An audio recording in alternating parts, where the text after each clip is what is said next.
Después de haber escuchado la llamada de Cristo Rey eterno y universal, nos disponemos a contemplar los misterios de la vida del Señor, para que conociéndolo le amemos y le sigamos. El fin de los ejercicios es elegir aquello que me conduce a cumplir la voluntad de Dios, amar y hacer amar a Jesús.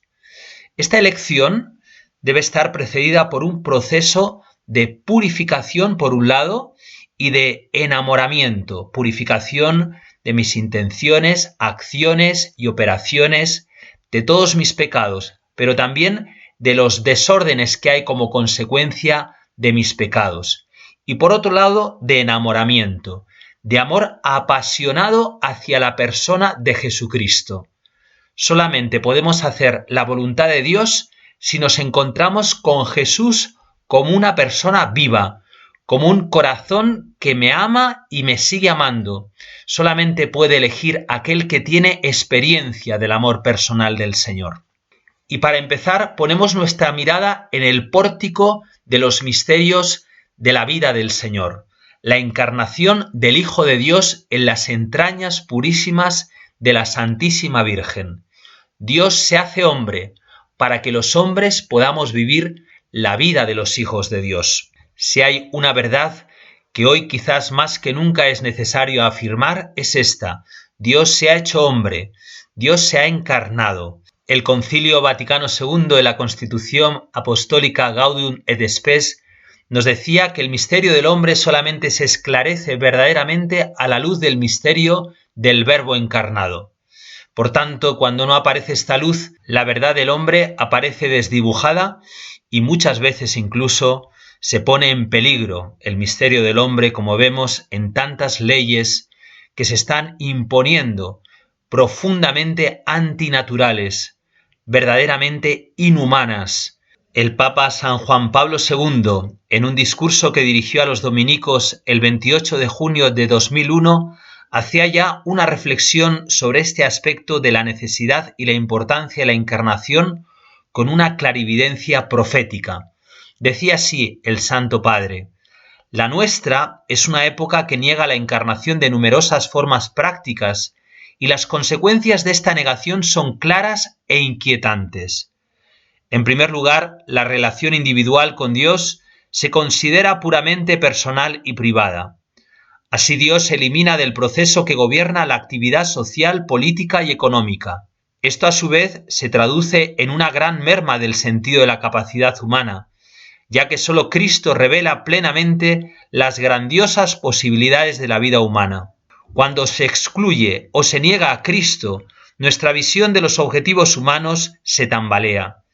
Y a medida que nuestras aspiraciones disminuyen, la esperanza cede al paso a la desesperación, la alegría a la depresión. Aparece también una profunda desconfianza en la razón y en la capacidad humana de llegar a la verdad, mientras que el concepto mismo de la verdad se pone en duda. Para su mutuo empobrecimiento, la fe y la razón se han separado, degenerándose en fideísmo por un lado y racionalismo por el otro. No se valora ni se ama la vida, de ahí el avance de una determinada cultura de la muerte que produce los sombríos frutos del aborto y la eutanasia. Tampoco se valoran ni se aman con propiedad la sexualidad y el cuerpo humano, de ahí la degradación del sexo que se traduce en una marea de confusión moral, de infidelidad y la violencia de la pornografía. La creación en sí misma no es valorada ni amada, de ahí el espectro del egoísmo destructivo en el mal uso y explotación del ambiente. Hace 21 años que se escribieron estas palabras y parece que estuvieran preparadas para el momento tremendo que estamos viviendo. Vamos a acercarnos a este misterio central de nuestra fe, y lo hacemos con una actitud humilde, siguiendo el ejemplo de Moisés, que se descalzó antes de entrar en presencia de Yahvé en lo alto del Sinaí. Conscientes de que la comprensión de la altura, la anchura, la largura y la profundidad del amor de Dios contenida en este misterio es don de Dios, es gracia del Espíritu Santo. Por eso con San Ignacio comenzamos pidiendo el fruto propio de estas contemplaciones de la segunda semana de los misterios de la vida de Cristo, conocimiento interno de Cristo, para que más le ame y le siga. Estamos ya apuntando al centro del misterio del Señor, a su corazón, ese conocimiento interno, conocimiento de quién es Jesús, conocimiento de por qué Jesús ha venido al mundo a salvarnos, conocimiento de lo que Jesús quiere con cada uno de esos misterios de mi vida en este momento. Y por otro lado, conocimiento desde dentro, que yo conozca verdaderamente al Señor, que me cale el Señor. Como decía el obispo Manuel González, que me sepa a Dios. Por eso pedimos al Señor que el conocimiento de su corazón transforme nuestro corazón. El modo propio de realizar estos ejercicios sobre la vida del Señor es con la contemplación. Hay diferencia entre meditar y contemplar. La meditación es un trabajo más intelectual. Vamos dándole vueltas a unas cuantas ideas y vamos trabajando para que vayan bajando al corazón. En la contemplación entramos de lleno con la voluntad y con el afecto. Contemplar consiste en mirar a Dios. Aquello que le decía aquel paisano al santo cura de Ars, que lo encontró en la iglesia parroquial y le preguntaba: ¿qué hace usted aquí, buen señor? Aquel hombre decía: yo le miro y él me mira. Santo Tomás de Aquino define la contemplación como una simple mirada a la verdad. Cuanto más cerca estamos de Dios, más vamos simplificando nuestra mirada. Prescindimos de los elementos externos y vamos al corazón de lo que contemplamos.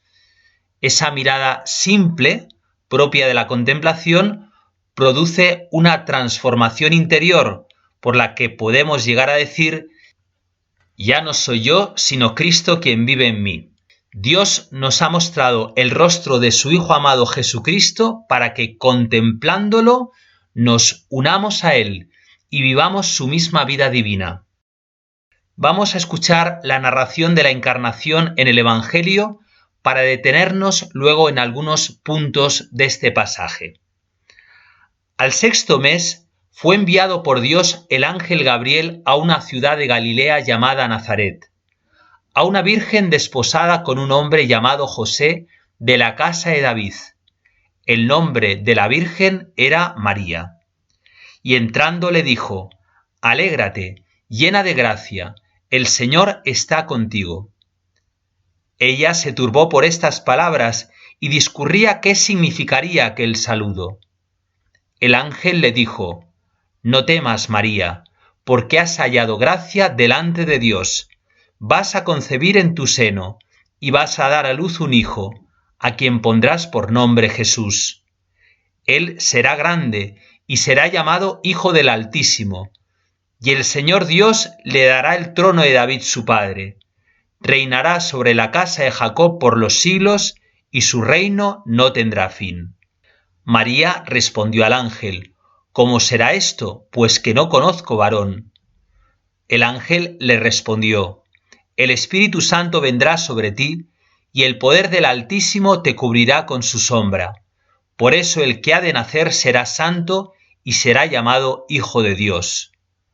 Mira, también Isabel tu pariente ha concebido un hijo en su vejez, y este ya es el 6º mes de aquella que llamaban estéril, porque para Dios nada hay imposible.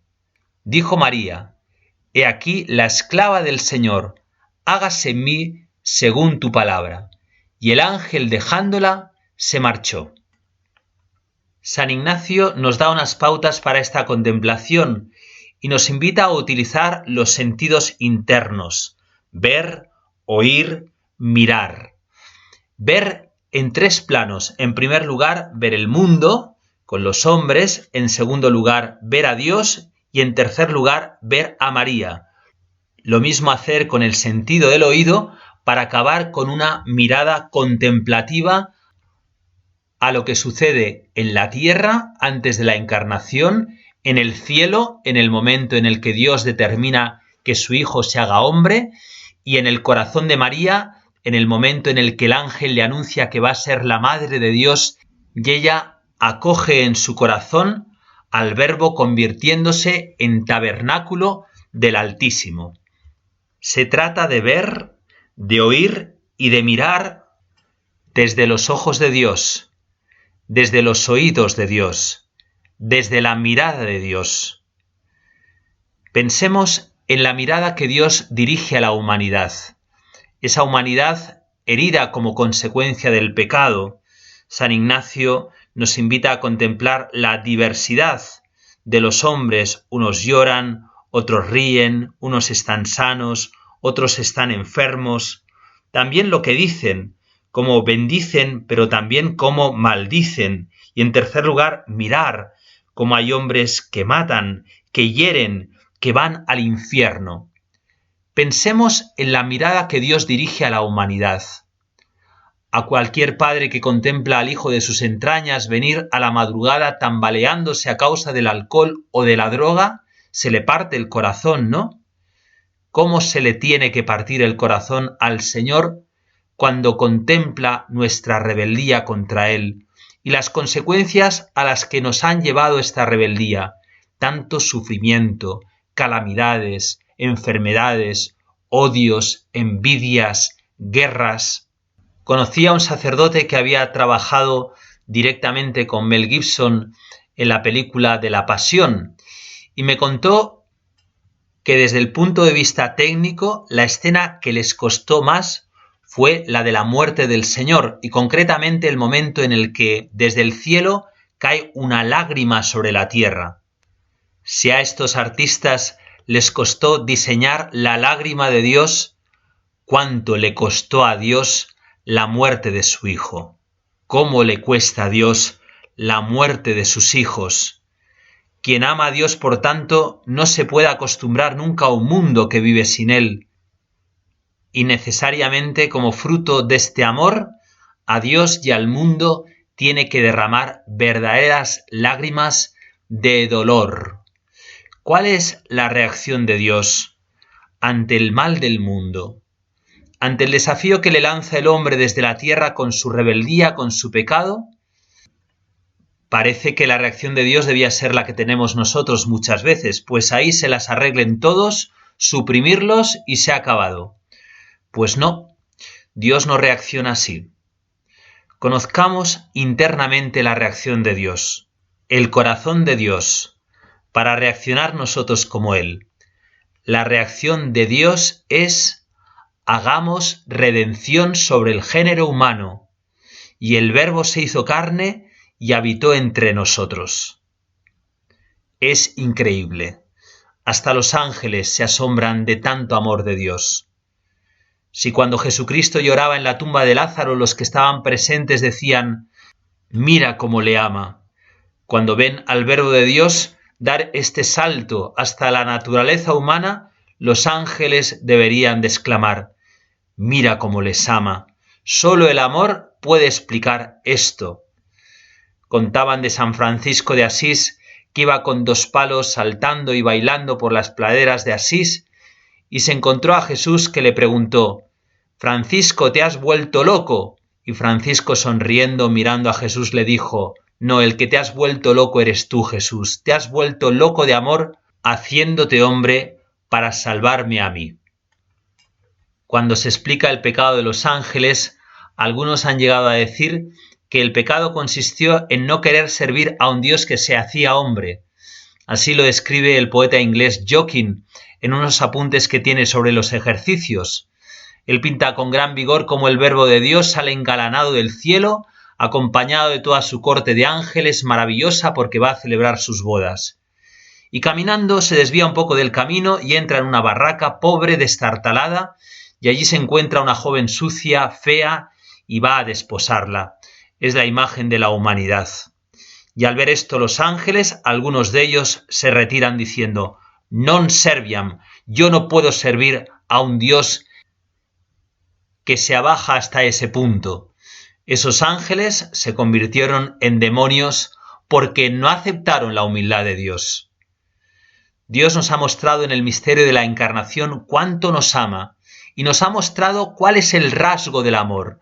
El amor es humilde. Decía Dostoyevsky: decídete siempre a usar el amor humilde. Si de una vez por todas te decides por esto, podrás someter al mundo entero. La humildad unida al amor posee una fuerza maravillosa, más poderosa que ninguna otra cosa, y no hay como ella. Tenemos que aprender a mirar, tenemos que aprender a oír en qué consiste esta humildad. Y esto solo podemos hacerlo contemplando el misterio de Dios que se abaja. Nuestra mirada ahora, como una especie de zoom de una cámara, se acerca al lugar de Nazaret. Ahí vemos a María, lugar recóndito del mundo, en el que Dios pone su mirada para establecer una alianza eterna con el hombre. Nos fijamos que el Señor no envía a su ángel ni a Roma, ni a Atenas, ni a Jerusalén, sino a un pueblecito que ni siquiera aparece en la Biblia. Y pensamos en quién se fija, en la pequeña María. Su pureza, su sencillez, su humildad enamoran a Dios. Contemplando la mirada de Dios a María, descubrimos cuáles son los gustos de Dios. Y nos damos cuenta qué distintos son los gustos de Dios de nuestros gustos, de los gustos de los hombres. Uno de los signos en los que se manifiesta nuestra conversión es precisamente que se va produciendo ese cambio de gustos. Empezamos a mirar a lugares distintos, a personas distintas y sobre todo con una mirada distinta, que es la mirada del humilde, la mirada de aquel que quiere amar, que quiere servir. Tratemos de entrar en la mirada de Dios a la pequeña María, a la Inmaculada. Así la saluda el ángel, llena de gracia. En estas palabras del ángel, la Iglesia va a encontrar, después de muchos siglos, la luz para definir el dogma de la Inmaculada Concepción. En ella, en ese momento en Nazaret, ya está actuando con toda su fuerza la gracia de la redención que un día brotará del Calvario. Porque si ella está preservada de todo pecado, es en previsión de los méritos de su Hijo. En una de las letanías le llamamos a la Virgen Aurora de la Mañana. No sé si habéis visto alguna vez una aurora. La aurora es la primera luz que rompe en medio de la noche, anunciando la salida del sol. Por esto, al contemplar la belleza de la Virgen María, estamos contemplando la belleza de Dios, la bondad de Dios, la obra de la redención que Dios quiere obrar en cada uno de nosotros. Al alabar a la Virgen, no solamente no le quitamos nada a la gloria de Dios, sino que estamos alabando a Dios en su obra más perfecta, y por eso le alabamos doblemente. Por esta razón dijo de la Virgen San Bernardo: de María nunquam satis, de María nunca diremos suficiente. Esta es la razón por la que la verdadera devoción a la Virgen, como nos dice su gran apóstol San Luis María Grignon de Montfort, es camino fácil, corto, perfecto y seguro para llegar a la unión con Jesucristo, en la que consiste la santidad, la perfección. Dice San Luis María: camino corto porque nadie se pierde por él. Por él se avanza con mayor gusto y facilidad y mayor rapidez. Camino perfecto porque María es la más perfecta y santa de las puras criaturas, y Jesucristo, que ha venido a nosotros de la manera más perfecta, no tomó otro camino. Y camino seguro, pues el oficio de la Santísima Virgen es conducirnos a Jesucristo, así como el de Jesucristo es conducirnos al Padre. Detengámonos a contemplar la humildad de María, su sencillez, su obediencia al Padre, su docilidad, su apertura absoluta a la gracia de Dios que la transforma y la convierte en madre. Vemos y miramos, y ahora escuchamos. ¿Qué es lo que escuchamos en ese diálogo entre la Virgen y el ángel? El ángel anuncia a María que va a ser la madre del Salvador, y ella le presenta una duda. ¿Cómo será eso? Pues no conozco a varón. ¿Cómo el Señor me ha conquistado para sí, poniendo en mi corazón un deseo de ser toda suya, de virginidad, y por otro lado ahora me pide ser la madre del Señor? La respuesta del ángel es esta: no temas, María, el Espíritu Santo te cubrirá con su sombra. El ángel nos muestra cómo la virginidad no solo no es ningún impedimento para que se realice en ella la encarnación del Verbo, sino que es la condición necesaria que Dios exige de su criatura para hacerla su madre. María es madre de Dios porque es toda de Dios. El amor que Dios le tiene la virginiza y la hace toda suya. ¿Qué secreto tan hermoso se esconde detrás de este misterio? Secreto que se revela a toda persona que se siente llamada a consagrarse totalmente al Señor. El que se sabe amado de una manera singular por Dios, entiende que sólo con un amor total, con una correspondencia total, puede corresponder a un amor de estas características. Santa Ángela de Foligno lo expresaba así: si un hijo de Dios conociera y gustara el amor divino, Dios increado, Dios encarnado, Dios que padece la pasión, que es el sumo bien, le daría todo. No sólo dejaría a las otras criaturas, sino a sí mismo, y con todo su ser amaría a este Dios de amor hasta transformarse totalmente en Dios hombre, que es sumamente amado. A lo largo de los 28 años de sacerdocio, uno de los gozos más grandes que he tenido es cuando he visto a jóvenes que tenían esto en el alma, que habían descubierto un amor del Señor total, y esto les llevaba a quererse entregar del todo. Me llamaba la atención en jóvenes, chicos, varones, como los que tengo en el seminario, pero de una manera muy particular me ha llamado la atención en jóvenes, mujeres, que han descubierto este amor, que lo han descubierto en su vida de una manera muy real, porque tenían una vida de oración intensa, pero porque también habían tenido experiencia del amor en sus familias o en sus amigos, un amor que les acercaba al amor del Señor. Hoy, como ayer, Cristo sigue amando con un amor total al hombre, y si este amor total de Cristo es verdad, también es cierto que cuando se presenta y se descubre así a los jóvenes, hay hombres y mujeres que siguen respondiendo a la llamada a la consagración. Es un momento hermoso si me estás escuchando y estás consagrada a Dios o consagrado a Dios para renovar nuestro amor primero. Nuestro amor tiene un nombre, es Jesús. Ese era el amor de María, ese es el amor de los santos. Santa Teresita del Niño Jesús tenía el nombre de Jesús grabado en la puerta de su habitación. Ella no tenía otro amor sino Jesús, y en eso consistía la fuerza y la grandeza de su amor virginal. Era Jesús que continuamente la iba transformando, la iba modelando, la iba enamorando desde esta relación personal de corazón a corazón con Jesús. Santa Teresita decía que ella no entendía la devoción al corazón de Jesús sino de esta manera, como un corazón a corazón.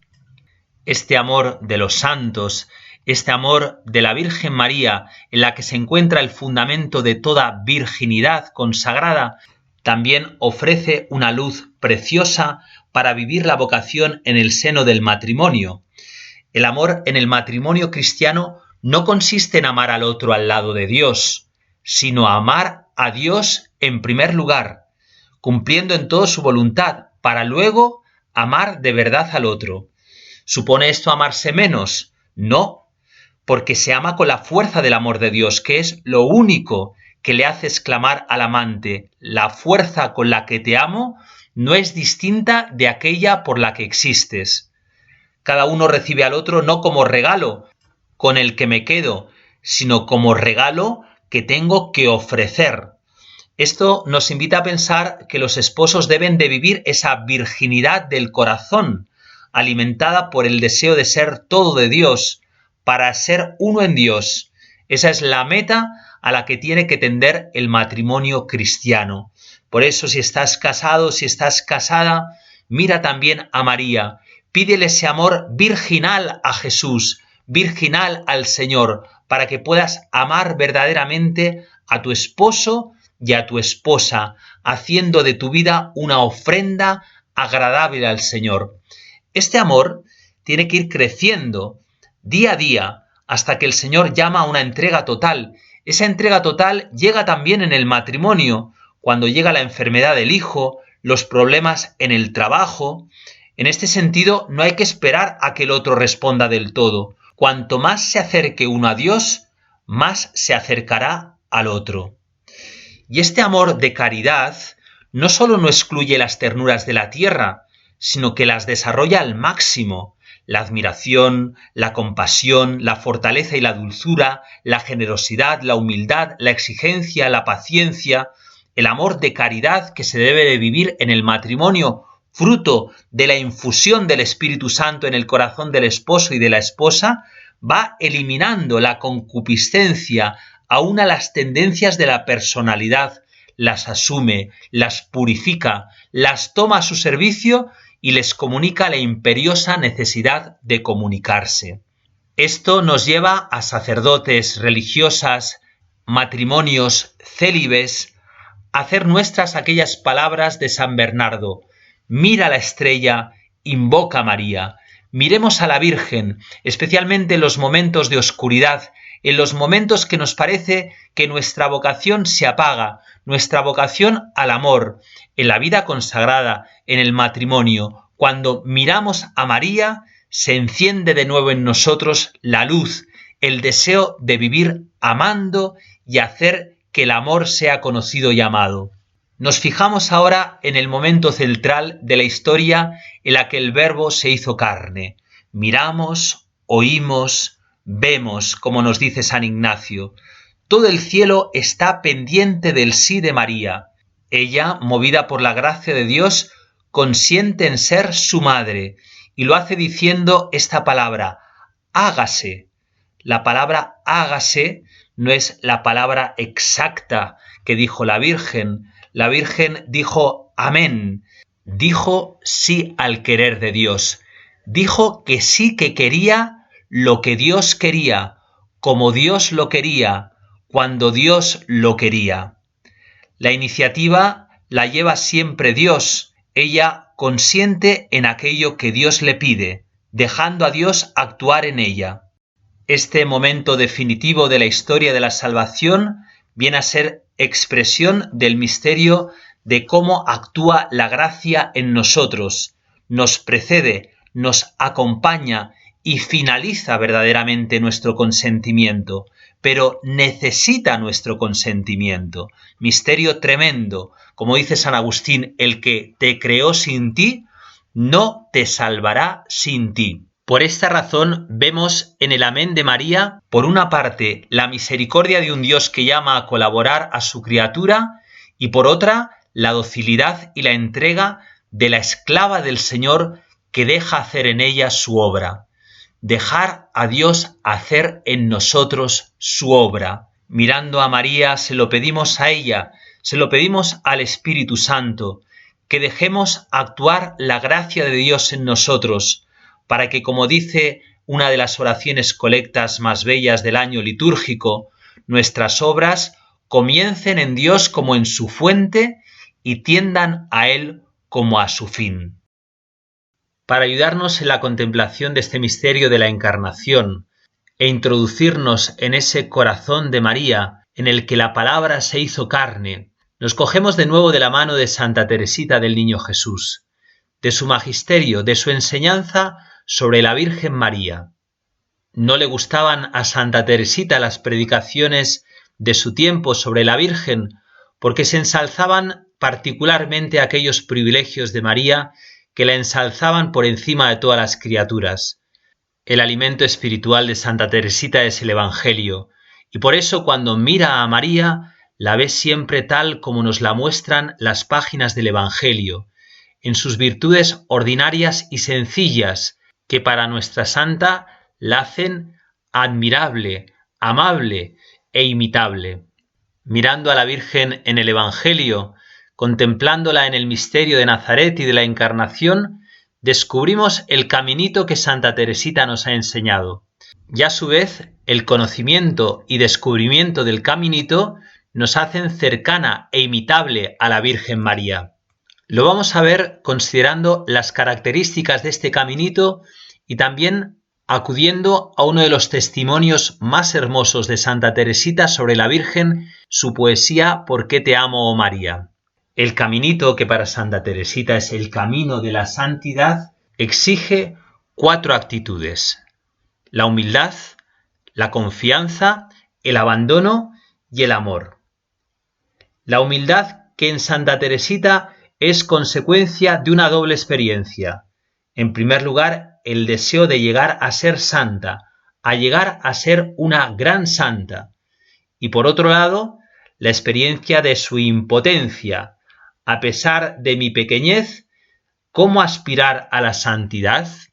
Y escribe Teresa: engrandecerme es imposible, he de soportarme tal como soy, con mis innumerables imperfecciones, pero quiero buscar la manera de ir al cielo, por un caminito muy recto, muy corto, por un caminito enteramente nuevo. Nos describe a continuación en qué consiste este caminito. En un siglo de inventos, hoy día no es menester ya fatigarse en subir los peldaños de una escalera. En las casas ricas hay un ascensor que lo sustituye con ventaja. Quiero encontrar un ascensor para remontarme hasta Jesús, puesto que soy demasiado pequeña para subir la ruda escalera de la perfección. Esta experiencia de su impotencia y este comprender que para poder llegar hasta lo alto necesita de la ayuda divina, le lleva a buscar. Escribe: he pedido a los libros santos que me indiquen el ascensor deseado, y he encontrado estas palabras pronunciadas por boca de la misma sabiduría eterna: si alguno es pequeñito, que venga a mí. Me he acercado a Dios adivinando que había encontrado lo que buscaba, y al querer saber lo que hará Dios con el pequeñito, he proseguido buscando. Y he aquí lo que he encontrado. Como una madre acaricia a su hijito, así os consolaré yo, y a mi pecho seréis llevados, y os acariciaré sobre mis rodillas. Es el momento del descubrimiento del caminito. Sigue Teresita.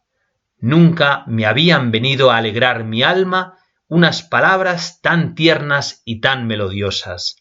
El ascensor que me ha de subir al cielo son vuestros brazos, oh Jesús.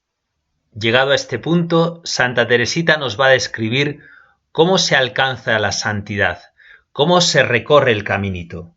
Madre mía, el camino de la infancia espiritual es camino de confianza y santo abandono. Quiero enseñarle los sencillos medios que tantos resultados me dieron.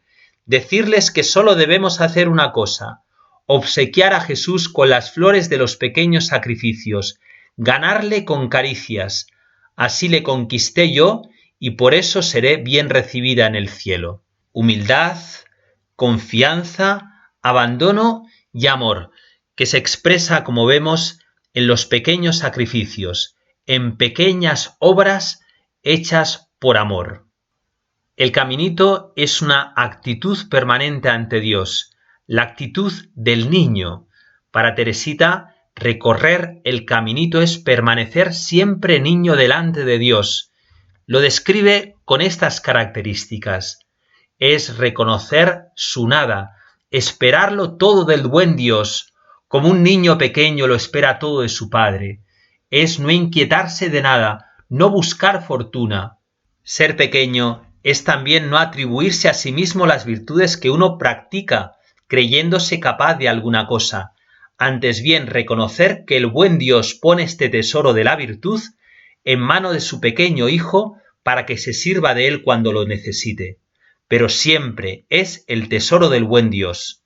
En fin, es no desanimarse poco ni mucho por sus faltas, porque los niños caen a menudo, pero son demasiado pequeños para hacerse mucho daño. Considerar todas estas características del caminito nos hace poner los ojos en la Virgen María, porque el prototipo o paradigma del caminito es la Virgen María. En el caminito encontramos una descripción detallada, completa, del misterio del corazón de María. El lugar donde Santa Teresita desarrolla su pensamiento al respecto, esa relación de la Virgen con el caminito, es en su poema ¿Por qué te amo, oh María? Este poema lo compone Teresita al final de su vida, cuando ya ha comprendido todo lo que el Señor le ha querido dar a conocer sobre su misterio, misterio que luego ella va a tener la misión de dar a conocer al mundo y a la Iglesia.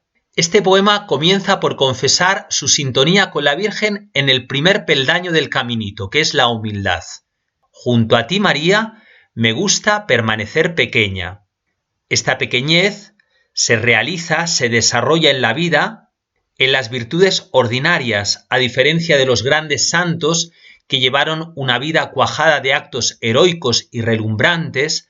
La vida de María es una vida en todo sencilla. Yo sé que en Nazaret, oh Madre llena de gracias, viviste sin pretensiones en una extremada pobreza. Nada de raptos, éxtasis o milagros. Oh Reina de los selectos, adornar vino tu existencia. La Virgen vive esa actitud permanente de infancia espiritual no solo para ella, sino para darnos a conocer a nosotros el caminito. Hemos de entender ese caminito en María, como luego lo es en Teresa, como un carisma que está al servicio de los otros. La Virgen siguió el camino del Evangelio, el caminito, para mostrarnos el sendero a los demás. El número de los pequeños es muy grande en esta tierra. Alzar los ojos hacia ti sin temblar bien pueden ellos. Por el camino común, incomparable Madre, te gusta marchar mostrándoles el cielo. La Virgen vivió para Teresita el camino común. Este camino no puede prescindir de las comunes u ordinarias acciones. Las acciones grandiosas le están vedadas a aquel que quiere practicar las pequeñas y hacerlas con amor. Así lo hizo la Virgen. Por eso es prototipo del caminito. Escribe Teresa: me hace sentir, oh Reina de los selectos, que el caminar tras tus huellas no es cosa imposible. Practicando siempre las virtudes más humildes, el estrecho camino del cielo me has hecho visible. Hemos contemplado a la Virgen en Nazaret en el momento de la Encarnación y todos estos rasgos que nos va describiendo Teresita, en los que vemos desarrollado su caminito, nos ayudan a mirar a María y a querer imitarla. El caminito de la infancia espiritual enseñado y practicado por Teresa, del que María es modelo, tiene como consecuencia, como su culminación, el acto de ofrenda al amor misericordioso. Santa Teresita desea que este amor que ella ha recibido de Jesús, el amor misericordioso en su pequeñez, llegue a todas las criaturas de la tierra, en el espacio y en el tiempo. De este modo se ofrece para recibir en el corazón, en su corazón, todo el amor que Dios quiere prodigar a las criaturas y que por otro lado es despreciado por éstas. Este acto de ofrenda, Santa Teresita lo realiza mirando a la Virgen, a los pies de la imagen de la Virgen de la Sonrisa, teniendo en ella el modelo y también la intercesora fundamental, la intercesora especial. Escribe hacia la mitad de esta fórmula de consagración: os ofrezco, oh bienaventurada Trinidad, el amor y los méritos de la Santísima Virgen, mi Madre querida. A ella le confío mi ofrenda, rogándole que os la presente. La Virgen es quien presenta a Jesús su ofrenda, porque es verdaderamente quien ha puesto el caminito en el corazón de Teresa. Ahora Teresa se quiere poner en las manos de Jesús, que le ha enseñado el caminito a través de María. La Virgen para Santa Teresita no solo es la mejor intercesora, sino el acabado modelo de esa misma ofrenda. Leyendo el caminito de Santa Teresita, descubrimos a María, y mirando a María, descubrimos la profundidad de este caminito.